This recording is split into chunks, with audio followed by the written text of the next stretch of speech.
Oh man. Listen, this I'm truly happy right now. This is the first time all season that I've actually been happy at the game. Wow. Wow. Just wow, man. Listen, shout out to the Miami Dolphins, first of all, man, coming through and bringing all that speed. Tyreek Hill, Tua with the accuracy, their coach Daniels with all the motion and all that stuff. Because this is what I needed to see my team go through, man. Sorry, y'all got the dishwasher on in the back. I don't know if you hear it, but like, I just had to put something out tonight. But man, I learned a lot about my team, man. This is what I like. Like it's one thing, man, when you play against teams and in games that you expect to win and everything. It's another thing, man, when you go in there against a team that like you feel like you can beat, but you're not sure what's going to happen because you haven't seen your team go up against that before. And then judging based off of how Sean Desai and his staff did against the Commanders, you know, I was a little scared about this one, man. Like, because McLaurin and Dotson and those guys were tearing us up. We had to win that through, a shootout fashion. Now, I saw some signs in the game against the Rams because the Rams was formidable. They had Cooper Kupp and they had the young guy, Puka Nacua. If hopefully I pronounced his name properly there. And in that second half of that game, I saw some good things. Now, I knew our advantage in this game, if any, would be our offensive line, our defensive line versus their O-line. You know what I mean? From a standpoint of stopping their offense. But I was pleasantly surprised, man, with how actually our secondary played. Not that they were great stopping every pass, but they were aggressive. You know, we were ready. We were locked in, man. So I got to give the coaches a lot of kudos for having the guys ready up here. We were locked in and focused. I learned a lot about my quarterback, man, Jalen Hurts, who again, man, has earned my respect again, man. Listen, I'm not like a lot of y'all all worried about all these every little interception, and I'm counting interceptions and all that, man. The only thing I'm counting are W's. Now,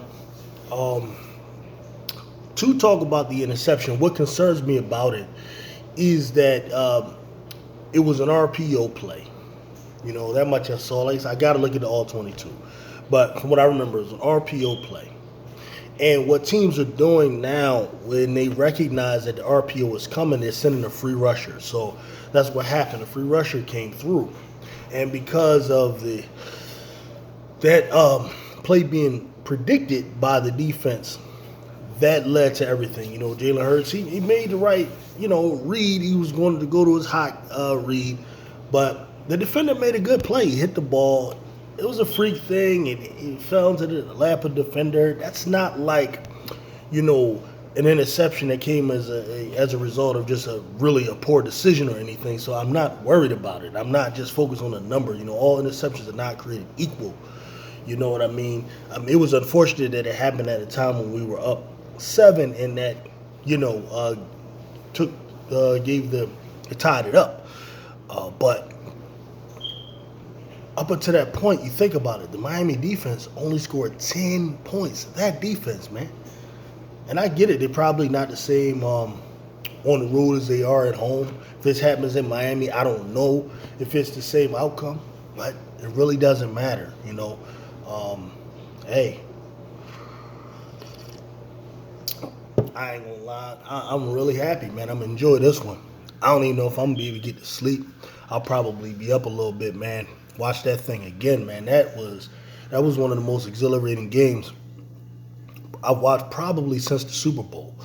The Commanders game was, but I was just more annoyed by that than anything. The only thing I didn't like really in this whole game, I would say from the defense, was we allowed that score at the end of the first half. That we got to clean up. Those situations where once we're up 10, we start to play this really soft coverage. You're so afraid of getting beat that you end up getting beat. You know, man. All right, so anyway, yeah, Jalen Hurts, man, I like his resiliency up here. Not understanding that's what it's about. That's why I know the interceptions will lessen, especially once what's happening right now is he and Brian Johnson are trying to get on the same page, and that's a process. It's a process, but while they're doing it, we're able to win games and we're able to beat real teams. This was a real team. I'm not trying to hear none of that. They're really a fraud and all of that. You're a clown if you're going to try to say that. No, Miami is a real team that people were putting up there. Is one of the best teams in the league, a real Super Bowl contender. Their quarterback is an MVP front runner. So I don't want to hear any of that. But tomorrow, of course, we make our rounds through the talking heads. Of course, Skip Bayless is going to try to explain it away. He put out some little weak tweet, shows just how weak, fragile-minded he is, and how much of he just wants to get attention, how much of an attention whore he is. Said the Eagles proved nothing to me tonight. What is that supposed to mean? That they proved nothing to you? What are you going to say? It was because of the penalties? Penalties came as a result of the Eagles being the more focused, the more mature team versus a team like the Miami Dolphins that haven't been there before. You have Tyreek Hill, who's been there before. None of these other guys, and Jalen Ramsey, who didn't play, but none of these other guys have had deep runs. Unless it's just some obscure guys that I don't know about, or Mostert, I guess. But by and large, those penalties came as a result of those guys not being prepared for the moment. Now, it was a couple that they missed on the Eagles, like Bradbury could have messed the whole thing up with that one little face mask. That was, I'm glad that didn't happen. But for the most part, and then it's true, Miami dropped a couple balls. One touchdown was called back, and then Tyreek Hill did drop a touchdown. But hey, whatever. Let's say if they were to score those touchdowns, I believe our offense would have came and scored anyway. We would have always matched them.